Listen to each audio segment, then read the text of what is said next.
طٰہٰ، اے نبی صلی اللہ علیہ وآلہ وسلم، ہم نے تم پر قرآن اس لیے نازل نہیں کیا کہ تم مشقت میں پڑ جاؤ، مگر ہر اس شخص کی نصیحت کے لیے نازل کیا ہے جو خوف رکھتا ہے۔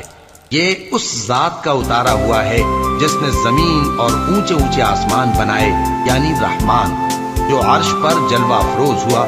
جو کچھ آسمانوں میں ہے اور جو کچھ زمین میں ہے اور جو کچھ ان دونوں کے بیچ میں ہے اور جو کچھ مٹی کے نیچے ہے، سب اسی کا ہے۔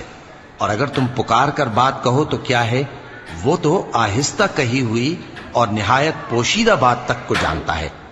اللہ وہ معبود برحق ہے کہ اس کے سوا کوئی معبود نہیں ہے، اس کے سب نام اچھے ہیں۔ اور کیا تمہیں موسیٰ کے حال کی خبر ملی ہے؟ جب انہوں نے آگ دیکھی تو اپنے گھر والوں سے کہا کہ تم یہاں ٹھہرو، میں نے آگ دیکھی ہے، میں وہاں جاتا ہوں، شاید اس میں سے میں تو